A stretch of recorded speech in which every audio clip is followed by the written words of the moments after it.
Bonjour à toutes et à tous, je suis très contente de vous retrouver dans une nouvelle vidéo qui sera une vidéo de bilan lecture.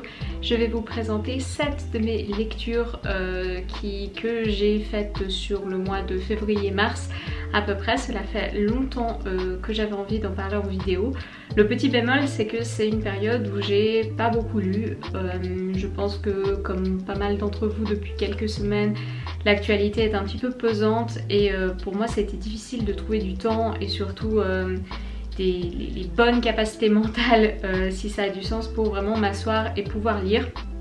Mais quand même dans cette période de temps, j'ai pu faire des lectures très intéressantes et très satisfaisantes. Donc je vais tout de suite passer au cœur de la vidéo et vous présenter toutes mes lectures dans un ordre qui n'est pas particulier. Tout d'abord, j'ai envie de vous parler de White Teeth de Zadie Smith. En français, ça a été traduit par Un sourire de loup. C'est édité aux éditions Folio.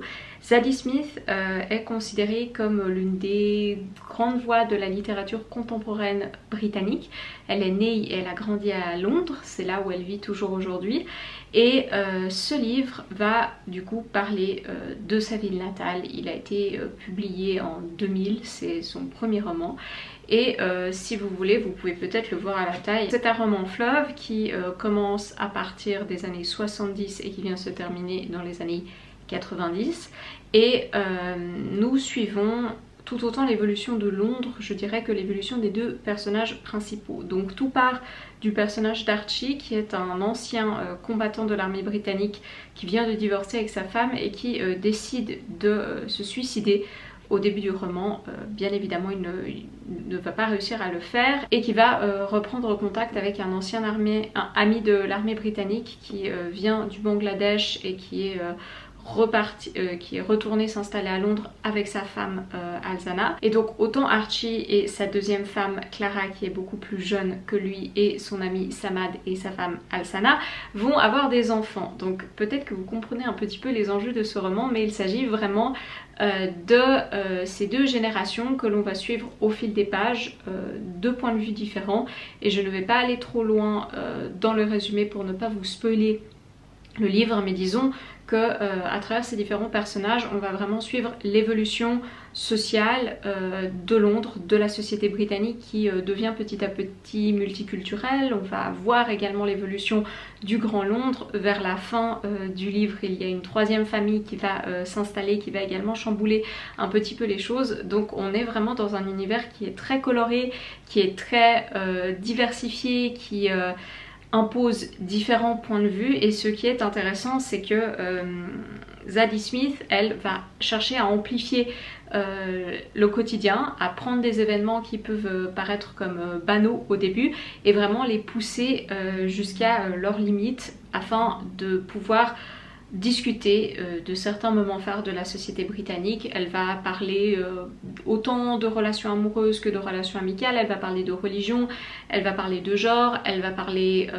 de tensions également liées à toutes ces problématiques de tensions ethniques entre les différents groupes à Londres à cette époque. Donc c'est super intéressant. Ça n'a pas été un énorme coup de cœur pour moi non plus, je dirais pas que ça a été une lecture absolument spectaculaire qui m'a laissé bouche bée à la fin, mais ça a été plutôt sympa, ça s'est vraiment bien lu. Une chose que je rajouterais, c'est que si je l'ai lu en anglais, il est vraiment plutôt abordable à des personnes qui ont quand même un niveau suffisant pour lire ce genre de roman, mais la langue, je pense, n'est pas trop compliquée et ça reste quand même un best-seller, donc vous pouvez vraiment le lire de façon fluide. Mais j'ai finalement trouvé ça assez touchant et j'ai trouvé ça assez intelligent, drôle, sensible, donc ça a été plutôt une bonne lecture et je serais curieuse de voir également comment le style de Zadie Smith a évolué depuis, puisque c'est son premier roman qui a quand même été publié il y a 22 ans. Autre lecture en anglais, j'ai lu un autre livre de J.M. Coates. Donc dans mon ancienne vidéo je disais Coetzee parce que ça me paraissait être logique, mais apparemment comme c'est un prénom beurre, donc en afrikaans on dirait plutôt Coates ou Coates. Dans tous les cas, ce n'est pas Coetzee. Et j'avais lu Disgrace l'année dernière que j'avais plutôt bien aimé. Et j'ai eu l'occasion de lire Life and Times of Michael Kay, qui est très très différent de Disgrace pour le coup. Dans ce roman, on va suivre le personnage principal de Michael Kay, qui est un noir en Afrique du Sud dans une période chronologique assez incertaine mais qui est en partie inspirée de la guerre des Beurs, donc dans une période violente et dans une société très marquée par la suprématie blanche qui caractérisait l'Afrique apartheid, enfin jusqu'au début des années 2000. Et ce Michael Kay, il va naître d'une femme assez pauvre, il ne connaît pas son père et il naît surtout avec un bec de lièvre. Et sa mère est absolument horrifiée par cette découverte et elle va choisir de l'abandonner, de le placer en orphelinat. Il va grandir entre un orphelinat et des institutions. Il est considéré comme, donc dans le livre ils utilisent le terme d'idiot, mais en d'autres termes on considère qu'il a des troubles neurologiques qui ne lui permettent pas de suivre un parcours scolaire normal, donc il se retrouve également marginalisé à cause de ça. Et lorsque sa mère est âgée et malade, Michael Kay, même s'il a été abandonné par elle plus tôt dans son enfance, revient pour l'aider et c'est également au milieu de cette guerre civile qui éclate que sa mère déclare vouloir retourner dans le village de son enfance. Donc ils vont devoir quitter Cape Town, qui est la plus grande ville d'Afrique du Sud, et repartir vers des terres intérieures beaucoup plus rurales, et il choisit vraiment volontairement d'aider sa mère à remplir cet objectif. C'est un roman quand même très sombre, c'est un roman qui réfléchit tout autant aux relations entre mère et fils et à cette relation qui est très marquée par le traumatisme de l'abandon, par le rejet du fils par la mère, tout autant sur le rapport avec la terre, puisque Michael Kay, assez tôt dans le roman, dit vouloir devenir jardinier, devenir fermier et travailler des terres, faire pousser des légumes et juste vivre de ça. Il veut vraiment ne pas être mêlé à ce conflit qui déchire la société qui l'entoure. Et tout ça c'est très intéressant lorsqu'on réfléchit à la position justement de l'Afrique du Sud en tant qu'ex-colonie, en tant que pays où les terres ont été volées par plusieurs groupes de colons. C'est un ouvrage qui va également réfléchir à toutes justement les dynamiques de façon toujours très délicate et subtile, mais qui va également qui va également démontrer les dynamiques justement postcoloniales entre blanc britannique, beurre, noir, comment cette hiérarchie s'impose, et va marquer le personnage de Michael Kay. C'est un livre qui réfléchit à l'idée de camp de détention, au traitement des personnes qui souffrent de maladies psychiques. Donc c'est assez sombre, c'est assez dur, et en même temps ce personnage de Michael Kay, par son désir de vouloir de ne jamais vouloir se soumettre aux envies de la société, et il représente également une certaine forme de liberté qui, voilà, même si c'est un roman plus court, là je pourrais encore parler pendant un bon moment parce que c'est très très intéressant. Cela change de Disgrace, puisque Disgrace parle d'une personne qui a une position complètement différente dans la société sud-africaine et d'une période historique différente, mais on garde toujours ces réflexions sur les injustices de la société, sur la psychologie, sur les rôles sociétaux qu'on impose aux personnes et comment on peut s'en extirper. Donc je le recommande. C'est un peu dur, c'est violent, mais on y aborde plein de thématiques très très intéressantes, donc c'est vraiment un roman qui m'a beaucoup touchée. Ensuite, autre lecture en anglais, j'ai lu Speedboat de Renata Adler, qui est une autrice américaine. Un livre qui a été publié vers la fin des années 70 et qui est très particulier dans sa structure, puisque si l'on suit toujours le point de vue et les pensées d'un personnage principal qui est une jeune femme journaliste aux États-Unis vers la fin des années 60, c'est un texte qui est complètement fragmenté. Il n'y a aucune continuité linéaire, il n'y a aucun élément qui permette des repérages narratif absolu. Les histoires sont très souvent des petits paragraphes et on va vraiment passer d'un moment à l'autre de la vie de cette personne. Donc première chose, je pense que c'est une œuvre qui ne conviendrait peut-être pas à tout le monde, puisqu'il faut vraiment aimer ce genre de récits atypiques et qui ne ressemblent pas aux romans, qui ne sont pas c'est vraiment plutôt de la prose, ça ressemble plutôt à de la poésie qu'autre chose. Mais ça a été un roman qui a été considéré comme culte pendant toute une période aux États-Unis, et puis après, à cause de problèmes de droits d'auteur, il n'a plus été réédité pendant 20 ans. Donc quand il a été republié il y a quelques années, ça avait fait... on en avait quand même pas mal parlé, j'étais curieuse de découvrir un petit peu ça. Donc je dirais que d'une certaine façon ça m'a plu tout en me laissant un petit peu mitigée sous d'autres aspects. Alors c'est vrai que la structure, je peux apprécier certaines œuvres postmodernistes ou modernistes qui... Enfin voilà, j'aime beaucoup Virginia Woolf, j'aime beaucoup James Joyce, mais là c'était un peu trop pour moi, c'est-à-dire que je me perdais un petit peu à travers ces différentes histoires, il n'y avait aucun fil continu, très peu d'éléments qui me permettaient de me repérer vraiment et de comprendre qui était qui dans la vie de cette journaliste. En même temps, je comprends que c'est probablement le but, mais c'est vrai que par moments ça m'a un petit peu laissé frustrée. Et d'autre part, c'est vrai que c'est très intéressant, cela parle de beaucoup de thèmes de la société américaine de cette période qui m'intéressent particulièrement. Donc ça a été très intéressant, et je dirais que même si ça n'a pas été une excellente lecture dans l'ensemble, je suis quand même contente de l'avoir faite, rien que pour découvrir cette voix féminine qui a été un peu écartée pendant des années. Donc ça a été plutôt une lecture réussite de ce point de vue-là. Ensuite, on repart dans les lectures en français, ou plutôt dans la traduction. J'ai ici Le Messie du Darfour d'Abdelaziz Baraka Sakin, qui m'a été très gentiment envoyé par les éditions Zulma, qu'ils avaient publié il y a quelques années. Donc c'est traduit de l'arabe du Soudan, et c'est un livre qui parle du génocide du Darfour, donc ce conflit qui a commencé en 2003 et qui finalement continue, se prolonge encore aujourd'hui dans cette région du Soudan.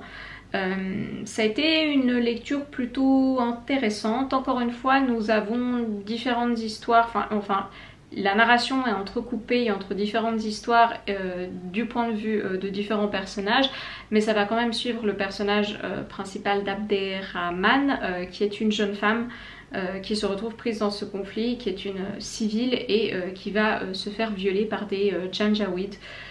Le génocide du Darfour, et je l'ai découvert à mes dépens en lisant cette œuvre, c'est quelque chose d'extrêmement compliqué. C'est un génocide qui mobilise énormément d'acteurs différents, autant des acteurs internes et externes au Soudan, qui sont également liés à des questions de territoire, à des questions de changement climatique, mais en gros il y a des tensions de base dans la société soudanaise entre les populations noires qui ne sont pas forcément ni musulmanes ni arabophones et les populations d'origine arabe. Donc si vous avez lu Le génocide voilé de Tidiane Diaye, que j'ai présenté sur cette chaîne, dont j'ai un petit peu parlé ici, cela va vous rappeler cette œuvre, puisque c'est en partie à cause de l'esclavage de l'esclavage de populations noires par des populations arabes que ce conflit a éclaté en 2003, c'est-à-dire qu'il y a encore du ressentiment, il y a encore de la discrimination, de la négrophobie, énormément de tensions entre ces différentes populations, et notamment les Janjaweed sont salafistes, donc ils ont tendance à massacrer des pans entiers de la population qu'ils ne considèrent pas comme de bons musulmans. Donc c'est extrêmement violent, et ce livre est très court, et ce livre va vous perturber par moments, non seulement parce que cela parle de choses difficiles, cela parle de viol, cela parle de vengeance, cela parle de torture, cela parle de destruction, mais aussi parce que on vous donne, enfin Baraka Sakin ne vous donne pas forcément beaucoup d'éléments pour vous repérer vous en tant que lecteur occidental qui ne connaît peut-être pas très bien le génocide du Darfour. Et c'est dans une interview que j'ai appris que c'était volontaire, que c'était fait pour que des personnes non soudanaises ou qui connaissent mal ce conflit aillent elles-mêmes chercher des informations sur internet. Et de ce point de vue là, je dirais que c'est absolument réussi, puisque j'étais constamment à chercher des informations sur Wikipédia pour comprendre un peu mieux cette période historique. Et de l'autre point de vue, c'est vrai que moi j'avais vraiment envie de suivre cette femme et son désir de vengeance et de voir comment ça allait se concrétiser. Et là on a plutôt plusieurs petites histoires du point de vue de personnes complètement différentes qui ont des rôles complètement différents dans la société soudanaise. Donc c'est court mais c'est dense et surtout on a plus de questions que de réponses à la fin de l'œuvre. Ce que je dirais c'est que ça montre une société... ça montre le chaos de la guerre, ça montre les absurdités de la guerre, cela montre la violence absolument gratuite. Je pense notamment à une scène vers la fin qui est pour le coup très très dérangeante. Cela montre l'instrumentalisation de la religion et de ce point de vue là c'est extrêmement bien fait. Après je trouve que c'est une œuvre qui pourrait être plus longue et que disons que pour concrétiser l'objectif de ce livre, je pense qu'il aurait fallu au moins tripler sa taille. Mais dans tous les cas ça reste une découverte hyper intéressante et c'est également le premier auteur soudanais que je lis. Ensuite donc je retourne vers mon amour, et oui je retourne vers Annie Ernaux. J'ai lu en lecture commune sur Instagram La vie extérieure 1993-1999 ou 1993-1999 si vous préférez comme ça. Ce sont de très courts récits et ce sont vraiment des fragments de la vie quotidienne d'Annie Ernaux à cette époque. Donc visiblement elle était professeure de français en région parisienne et donc une grande partie de ces histoires vont prendre place dans le RER, dans le métro, puisqu'elle passe une grande partie de ses journées assise à faire ses trajets entre son domicile et l'école où elle enseigne, et elle va observer différentes personnes. Donc ce qui est toujours intéressant avec les transports publics, tout particulièrement en région parisienne, c'est qu'on peut vraiment voir différentes couches de la société, c'est-à-dire qu'on va autant voir des personnes sans domicile fixe que des étudiants, que des enfants, que des personnes des classes ouvrières, des personnes plutôt de la classe moyenne. Donc il y aura toute une réflexion toujours sociologique, puisque si vous connaissez un petit peu l'univers d'Ernaux, j'ai envie de dire que c'est assez intrinsèque, sur toutes les personnes qu'elle voit, sur tous les faits qu'elle transcrit, sur tous les petits constats qu'elle fait au quotidien, qui sont pas du tout justement des constats grandioses, des constats qui appartiennent à la grande histoire forcément, puisqu'elle va vraiment parler de ce qui se passe autant au métro que dans le supermarché, mais qui permettent de réfléchir à différentes thématiques liées à la société, hein, que ce soit les relations humaines, que ce soit la politique, que ce soit des questions d'argent, que ce soit enfin plein de choses différentes. Je trouve que le style d'Ernaux se prête très bien à ce genre d'histoire. On a toujours ce lien entre le collectif et l'individuel, on a toujours ce lien entre l'univers qui nous entoure et la vie personnelle, les choses que l'on vit à son propre niveau.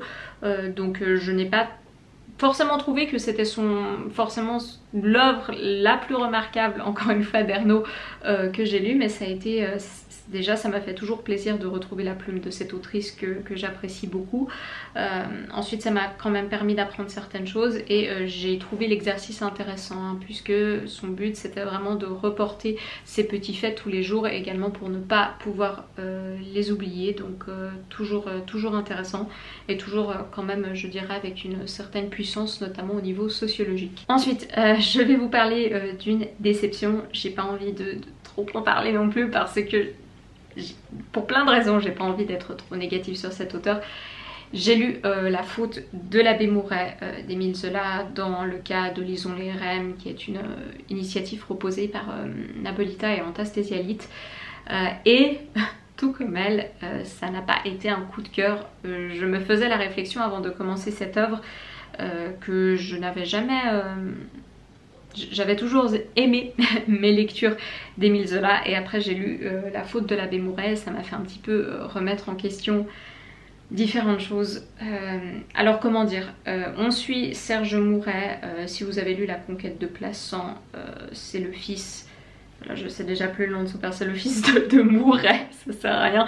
Le fils de Mouret, le fils de Marthe, qui devient prêtre dans une petite bourgade du sud de la France et qui voue un culte très particulier à la Madone, à la Vierge Marie, puisqu'il est fasciné par sa féminité, il est fasciné par les courbes de son corps, il est fasciné par son rôle dans la religion, et il y a tout un espèce charnel qui se développe indirectement entre lui et la Vierge, qui est évidemment pas bien vu par absolument tout le monde.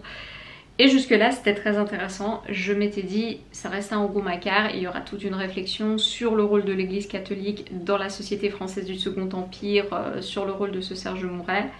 Et tout à coup, sans trop vous en dire puisque je vous encourage toujours à vous faire votre propre avis, tout à coup quelque chose se passe, l'univers change complètement, on est dans un monde qui est, je dirais, presque fantastique, qui est en tout cas assez imaginaire et qui est un peu à l'extérieur justement de la société, et on va suivre les passions physiques de Serge Mouret qui se retrouve directement confronté avec la tentation, et à partir de ce moment-là j'étais beaucoup moins convaincue. Je comprends pas pourquoi ça a été construit comme ça, c'était aussi peut-être parce que j'avais des attentes un petit peu trop figées, mais je me suis beaucoup ennuyée. C'était pas du tout, je trouve, convaincant. J'ai pas du tout aimé la manière dont Albine est écrite. J'ai trouvé ça assez lourd, j'ai trouvé ça assez répétitif, j'ai trouvé ça mièvre. Par moments, je pense que j'aurais jamais dit avant ça qu'une œuvre d'Émile Zola est mièvre. Alors c'est vrai que le style répétitif, ça arrive chez tous les auteurs, mais c'est vrai que chez Zola, généralement dans une œuvre, quand il trouve quelque chose qui fonctionne, il a tendance à quand même exploiter ce filon, mais ça n'a pas été une réussite pour moi. Je pense que c'est juste pas ce que j'avais envie de lire dans le cadre des Rougon-Macquart. Après voilà, il y a plus de 20 romans, c'est normal qu'il y en ait qui fonctionnent plus ou moins bien. D'ailleurs je pense que ce sera pas ma dernière déception forcément, mais quand même un petit peu triste d'être là, de tenir ce roman, de voir le nom de Zola à l'écran et de vous dire que je ne l'ai pas apprécié. Mais c'est vrai, et je remarque surtout maintenant avec le temps qu'il m'a laissé une impression très faible, et que ce n'était pas pour moi, peut-être pour d'autres personnes, mais voilà, un petit peu une lecture en demi-teinte. Pour terminer, alors là c'est difficile parce que je pense que dans tous les livres que j'ai lus, peut-être avec Michael Cade Coates, c'est celui-ci qui m'a le plus marqué en ce début d'année. J'ai Woman at Point Zero de Nawad El Saadawi, qui est une autrice égyptienne. J'avais beaucoup entendu parler de ce livre, notamment sur la chaîne de Nabolita qui l'avait très fortement recommandé, et c'est une lecture qui je l'ai commencé, je l'ai lu quasiment d'une traite, et à la fin j'étais quasiment à bout de souffle. C'est une lecture qui m'a fortement marquée, c'est une lecture qui m'a épatée, qui m'a décontenancée, qui m'a fait ressentir une vague de tristesse et de plein d'émotions complexes, puisque dans ce livre on va suivre la vie de Firdausi, excusez-moi si je prononce mal, qui est une femme en prison au Caire, qui a été condamnée à mort, et on va suivre sa vie et finalement ce qui l'a amené à tuer un homme. Et cette Firdausi, on l'apprend que, au fil des pages, on apprend que c'est une femme qui a traversé énormément de situations très difficiles, qui a été dès le départ victime de toute la misogynie de la société égyptienne, qui a autant vécu à la campagne qu'en ville, qui a autant occupé des fonctions traditionnelles entre guillemets dans des bureaux que travailler en tant que prostituée. Et donc qui a vraiment connu des situations complètement disparates, mais qui finalement a toujours été victime de ces violences misogynes à son encontre, qui a toujours été victime du statut social supérieur des hommes, qui a toujours connu le sexisme, qui a toujours connu l'aliénation qui venait de sa place sociale en tant que femme. en tant que femme qui a des origines paysannes, en tant que femme qui se fait abandonner par des hommes et des adultes dans son enfance qui sont censés être là pour la protéger.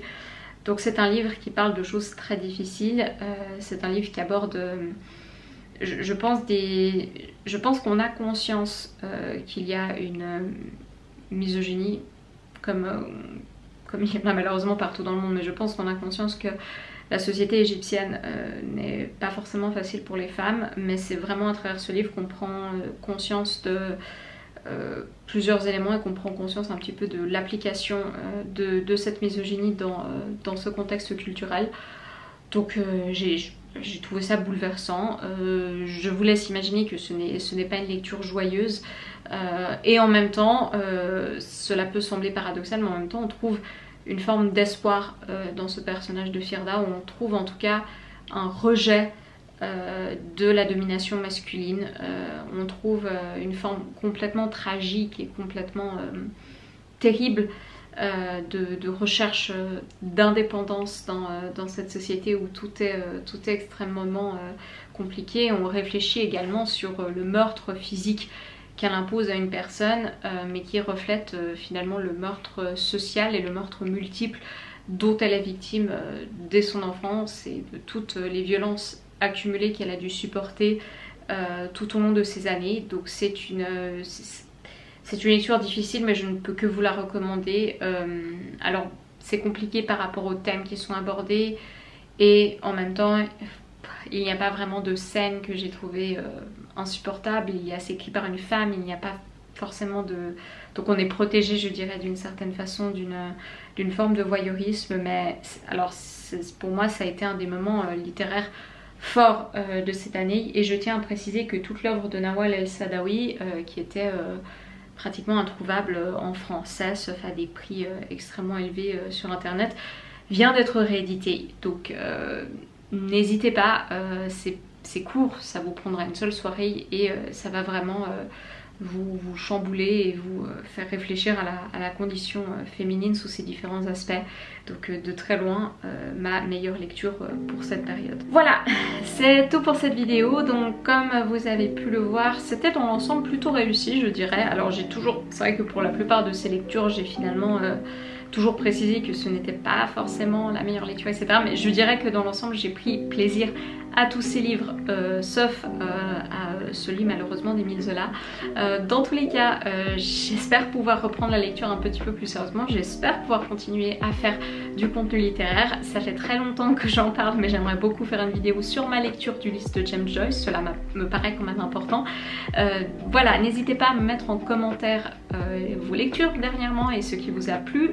N'hésitez pas à me parler des livres que j'ai présentés s'ils vous font envie ou si vous les avez lus, si vous êtes d'accord, en désaccord. Comme d'habitude, la section commentaires est ouverte et je suis également sur Instagram si vous utilisez cette plateforme. Je vous souhaite de très bonnes lectures jusqu'à la prochaine fois et je vous dis au revoir. Bye bye.